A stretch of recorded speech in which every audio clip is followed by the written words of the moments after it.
Պարոն Մեհրաբյան, եթե ընտրություններից անմիջապես հետո Ռուսաստանի Դաշնությունը նրա տարբեր ներկայացուցիչներ շատ կոշտ դիրքորոշում էին հայտնում, ապա վերջին շրջանում սկսել է մեղմանալ, կարծեք թե դիրքորոշումը Հայաստանի հանդեպ, մասնավորապես Մարիա Զախարովան հիշել է մեր դարավոր կապերը, բարեկամությունը, նույնիսկ սերը, այսպիսի բաներ ինչի մասին է սա հասնում։ Այդ ամենը իհարկե փափուկ բարձ է, որ փորձում են դնել Հայաստանի գլխի տակ,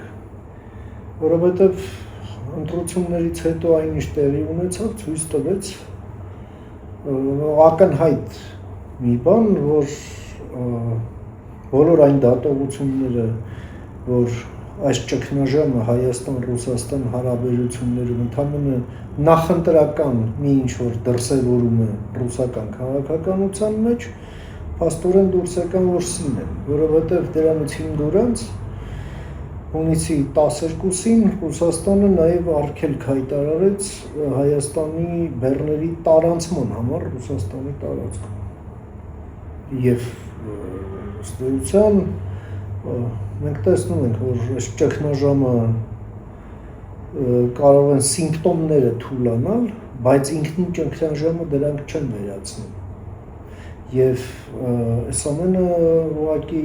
խոսում է մի բանի մասին, որ Հայաստանը այն դիվերսիֆիկացիայի, տնտեսական դիվերսիֆիկացիայի կուրսը, որ ընտրել է, պետք է նաև ինստիտուցիոնալացնի, այսինքն հարաբերությունները ԵԱՏՄ շրջանակներում պետք է այնուամենայնիվ արմատական փոփոխության ենթարկի եւ դա պայմանավորված է նաև մի շարք այլ հանգամանքներով, որոնք ձևավորվել են ռուս-ուկրաինական պատերազմի արդեն նոր շրջափուլում։ Կարող ենք ասել, որ արդեն այդ կարծրատիպն էլ կոտրվեց, հա, որ մարդիկ մտահոգվում էին, թե Ռուսաստանը ճանապարհը կփակի, բեռները չեն գնա, գազը կփակի եւ այլն, եւ այս ընթացքում մենք տեսանք, որ նաև Ռուսաստանն էլ հավանաբար համոզվեց, որ վախը արդեն չեզոքացված։ Այո, ոչ միայն վախը, այլև Ռուսաստանից բոլոր կախվածությունները այլևս մահացու չեն Հայաստանի համար։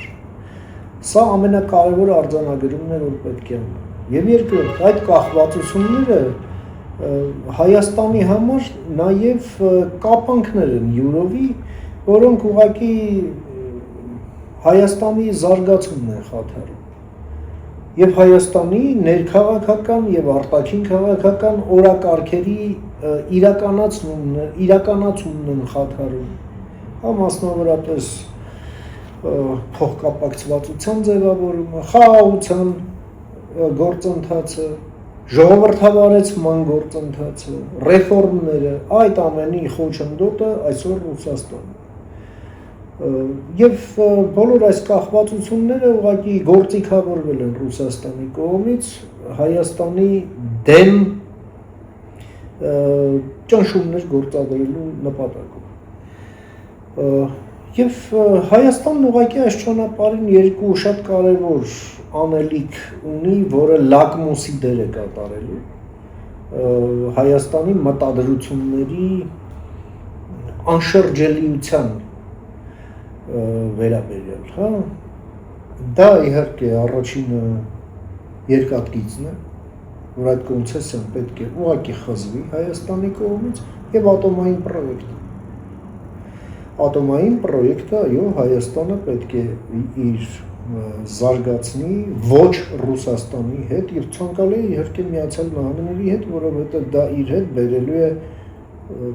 100%-անոց անվտանգային հավելյալ երաշխիքներ։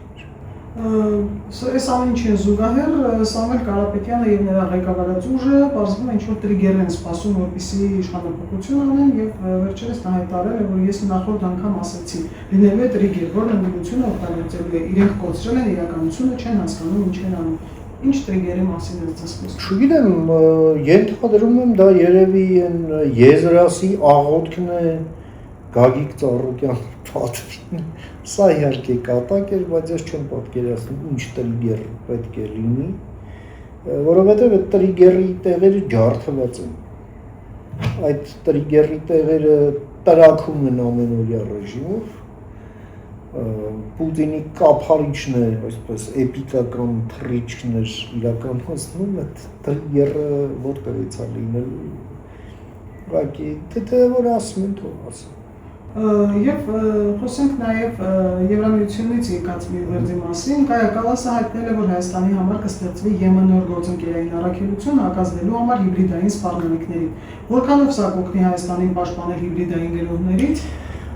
Սա ըստ էության այլ նախընտրական պայմանավորվածությունների արդեն իրականացման փուլն է եւ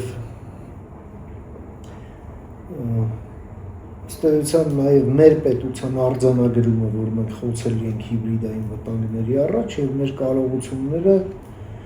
առանց արտաքին օժանդակության կարող են եւ չբավարարել դրանց դեմ առնելու համար։ Սա դրական զարգացում է, երբ մենք խնդիր ենք դնում եւ նաեւ լուծում ենք տալիս դրված խնդիրը մեր համախոհ գործընկերների հետ։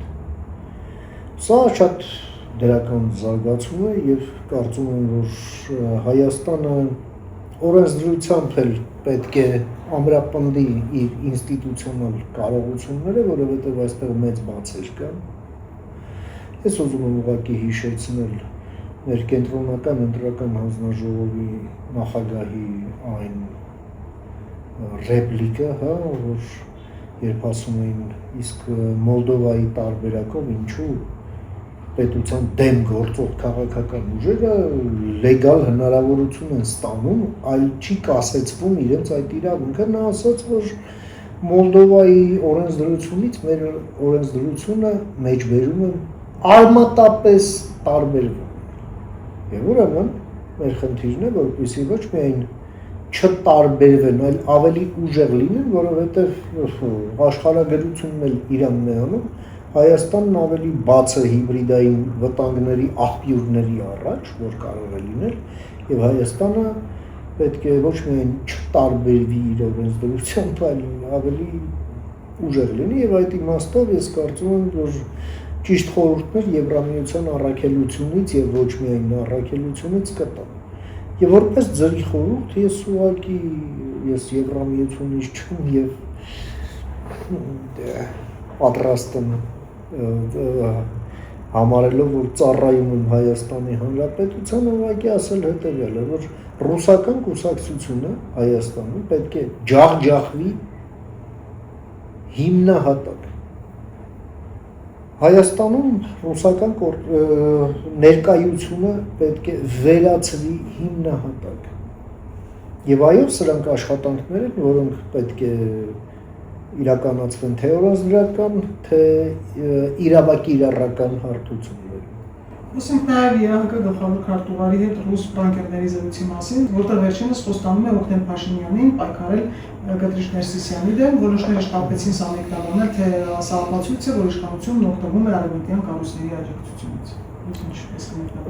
Աբսուրդ է, դա ուղղակի պետք է նաև նշել, որ ԵԱՀԿ գլխավոր քարտուղարը թուրք է եւ այդ ռուս չեկիստները, այդ լակոտները զանգել էին հենց այդ պաշտոնյային ուղղակի այս Թուրքիայից եկող վախեր գեներացնելու նպատակով ամբողջ հենց այս դավադրապաշտության հիմքում հենց դա է։ Իսկ ընդհանուր առմամբ սա ոչինչ չի նշանակում, սա աբսուրդ է ուղղակի։ Եվ ուղղակի կաթողիկոսը մտածի, թե ինչու են իր անունը շրջանառում նման ինֆորմացիոն դիվերսիաներում Հայաստանի Հանրապետության դեմ, սա իր մտածելիքն է, որովհետև մենք ստերության մեր մտածելիքը մտածել ենք, թե ինչով է զբաղված ինքը, ինչով է զբաղված իր Գագիկ Ծառուկյանի համար աղոթող եղբայրը, իր տերորիստներ օրհնող եղբայրը Մոսկվայում, եւ այլն։ Դեպ Գագիկ Ծառուկյանի հետ կապված այսպես լայն հանրային համախմբում է, կարծեք թե ձևավորվում տարբեր հասարակական աշխատային գործիչներ միավորվել են եւ Որին չա Գագիկ Ծառուկյանին աջակցելու համար ինչին աջակցում։ Պաշտպանություն Գագիկ Ծառուկյանի հանդես Ինչը պաշտպանական, բայց Ծառուկյանը առերևույթ հանցագործությունների մեջ է այսօր մեղադրվում։ Խոսքը մեղադրանքի մասին է, ինչ է, իրենք ուզում են ասել, որ պարսիկ գործարարներին ինքը չի գցել։ Կարող են ասել, ի վերջո դատական process է գնում, թող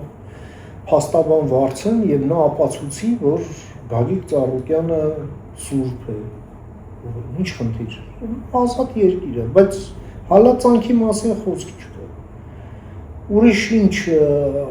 ինչ են ուզում պաշտպանեն, որ Գագիկ Ծառուկյանը պետք է դնի ու կենթանի խփի, հետո կաշին հանի, խփի պատերին ու դա լավ է։ Էդ են ուզում ապացուցեն։ Թող ապացուցեն։ Թող վեր կենեն ասեն դա ինչքան լավ բան է։ Եվ այլն։ Գագիկ Ծառուկյանի, Ռոբերտ Քոչարյանի, Հայկնազ Մանուկյանի, վերջերս նաև Սերժ Սարգսյանի հետ կապված ապօրինի գույքով նոր զարգացումներ եղան եւ կա տեսակետ, որ ընդդիմադիրների նկատմամբ այս թերգործերը քաղաքական հետապնդում են, այդպես են ընդդիմադիրները որոշում, ինչ կասեք։ Այդ ամենը պետք է իրենք ապացուցեն, որ քաղաքական հետապնդում է, որովհետեւ նրանք մեղադրվում են շատ կոնկրետ գործերով, հա, այսպես ասենք, եւ դա դեռ պետք է դատական կարգով էլ ապացուցվի։ Եվ Արեգնազ Մանուկյանի շուրջ ձևավորված աղմուկը, հա, չափահաս երեխա ունի եւ այլն, այսինքն հանցագործություն, ինչպես նաեւ կհիշեք, այդ ընտրակաշառքներ տալու մեջ մեղադրվող կանայք կային, հետո եկեղեցում տեղի ունեցած միջադեպը այդ 18-ամյա տղան, այսինքն պետք է հանցագործությունը Դե դա գիտեք ինչ մաֆիան սովորաբար ասենք հաճախ, հա, օրինակ Իտալիայում, այդ պատմությունից գիտենք 70-ականներին ամենակեղտոտ գործերի ուղարկում էր օրինակ անչափահասներին, իմանալով, որ նրանց, ասենք, շատ հոդվածներով դատ չի հասնում, հա, չեն մեղադրվում եւ այլն, կամ ասենք մեղմացուցիչ հանգամանքներում հղի կանոնց են ուղարկում գողության եւ այլն։ Հա, մենք այդ գիտենք, բայց մյուս կողմից էլ այս երկրում բոլորը երեխայելուն են, թորնիկելուն են, չգիտեմ, հղիել են լինում, ինչ ասեմ, ծեր ծնողներ են պահում, ուրեմն դի մարդ չբռնենք, մեկ էլ այդ բոլորը ինչ ուզենք անեն, դա նորմալ է, թե նորմալ չի, դա նորմալ չի, հետևապես այս ամենին պետք է փիլիսոփայորեն նայել։ Այդ ժամանակ թող ասեն, եթե մեղադրանքը կա, ինչի է այդ գաղտնի տեղեկությունը փոխանցվել։ Երեխան ինչ կապ ունի այդտեղ։ Այսքան այնպես չէ, որ չի հասկանում, որ չի կարելի դա։ Դե երևի չի հասկանում, էլի, կամ էլ հասկանալով անում, չեմ կարող ասել, բայց էլ եմ ասում, անբարոյականությունը ստեղ երեխայի գործոնը մեջտեղ բերել է։ Օգոստոսի 2-ին նախատեսված է նորատիր խորհրդարանի առաջին նիստը, ինչ սպասելիքներ ունեք այս խորհրդարանից։ Քաղաքացիական պայմանագրին կմաղթեն բարի ախորժակ իրենց նոր հարգելի ընդդիմադիր գործընկերների ի հայտ գալու կապակցությամբ կապրենք տեսնենք։ Ի վերջո կա քաղաքական մեծամասնություն, որը չունի 2/3, բայց ունի 3/5։ Դա ավելի կառավարելի հունի մեջ է դնում քաղաքական պրոցեսները Հայաստանում, շատ ու շատ հնարավոր եւ Ռուսաստանի համար ցանկալի էքսցեսներից մենք հեռու կմնանք այդ իմաստով եւ դա շատ դրական է համարը, բայց մյուս կողմից էլ ես կրկնում եմ, որ ռուսական կուսակցությունը Հայաստանում պետք է ջախջախվի եւ մանդատները նրանց համար չպետք է վերածվեն վահանի։ Հայաստանում այլևս անհանդուրժելի է խորհրդարանից իրականացնել հակապետական գործունեություն ուղղված ընդդեմ մեր խաղաղության, մեր ինքնիշխանության, մեր անկախության եւ ընդհանրապես մեր ազգային արժանապատվության։ Շնորհակալություն։ Ես շնորհակալ եմ։ Հավանիչ տեսանյութը եւ բաժանորդագրվիչ նորությունները բաց չթողնելու համար